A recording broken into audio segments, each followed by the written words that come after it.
Nicky Hawkins just come back from Ellen Road virtually. It was West Ham 1, Leeds. It was West Ham 2, Leeds 1. Jazz, apart from the first minute or two, I don't think you can put a sort of a downer on that performance, can you? It was pretty much perfect. I'll tell you what, Nicky, I am so proud of that performance tonight for a lot of reasons. And this is going to be the day that's going to be famous, where everyone, as fans, I don't know anyone who's going to wake up tomorrow not behind the manager. We've always had a few who weren't sure about it, and the talks carried on after Man United. And I knew that they'd look up to Bielsa a lot. We're not fit as him. We're not clever as him. I tell you what, Nicky, we outran them. We outfought them. We done everything possible, even with a squad, one of the smallest in the league, and playing with 10 men. I'll come into that later with the Haller. We done it, Nicky. I'm so proud of everyone. What a performance. Absolutely. No, I'll book you 100% right, because tonight, as we sit here, we're sitting 5th in the league, 4 points off the top of the league, coming towards the business end of the season, which is Christmas, when you're getting a lot of games thick and fast. You're going to start picking up injuries. We had a real blow midweek when Masuaku sort of come out of the blue. That injury come out of the blue. Nobody was expecting that, and the manager's got to take full credit, because he's tinkered with the system, he's changed the system, and when I see, Saïd Benrahma tonight was excellent, and he just gives that right balance of creativity against work rate. Exactly. When you look at historically, Ellen Road is one of the grounds we don't get anything from. Really bad record there. And as you know, Masuaku fell out. He changed it. It looked like a 4-4-2, with Benrahma being like the missing sort of.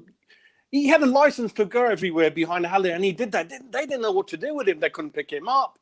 He's full of confidence. Even to stages, some of the players were saying, "Oh, you could have given us the ball," but I like that bit of greediness. He was very close to getting a couple of long-range goals in there, really. And obviously a bad start. Fabianski, a bit unlucky. Hands up to the referee. Want to applaud him not for sending Fabianski off as early as the first, second minute, which could have happened. But he uses common sense. And he knew the guy who's from Poland. The penalty was missed, and we were up against it away from home. But we dug in there. And I'm astonished how we outran them with 10 minutes to go. They were blowing. They couldn't run anymore.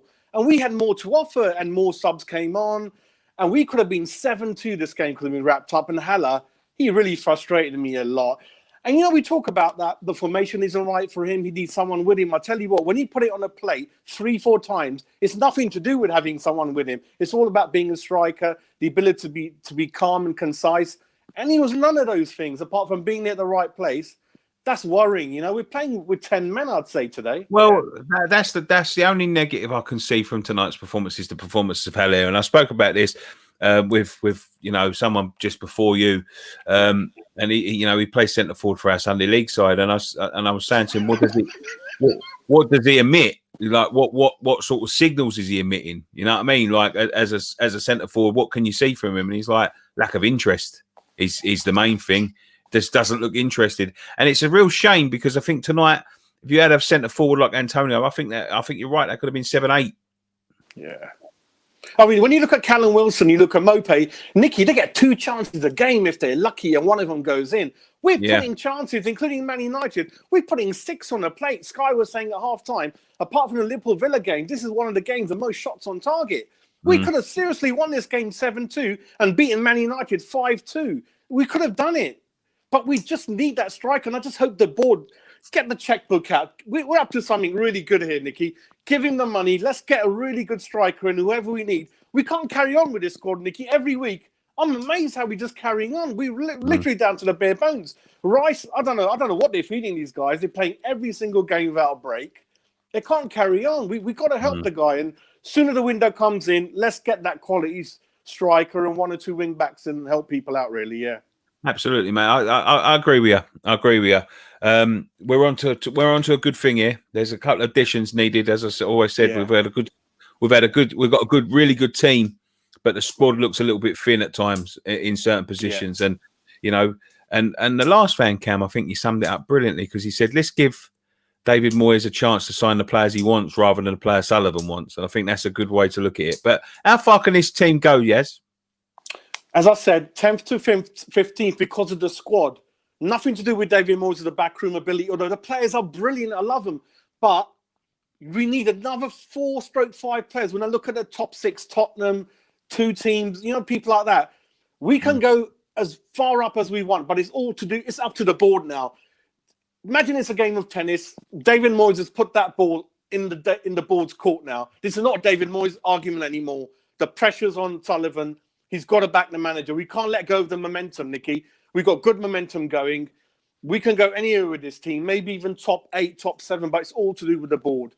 Absolutely. So we can go anywhere. There's no limit. The players are playing for him. And another thing was, some channels have been, not you, some people have been saying it's very efficient. We're winning games, but it's not the West Ham one-touch football. I tell you what, Nicky, some of the football today, the one-touch all on the floor, it was amazing. Brilliant. You can't even argue about that anymore. And the team surprises me every week. So it's up to David, up to the board. We can go anywhere, but it's in the board's court, Nicky. Yeah. Thank you very much, Jez. Really appreciate it, mate.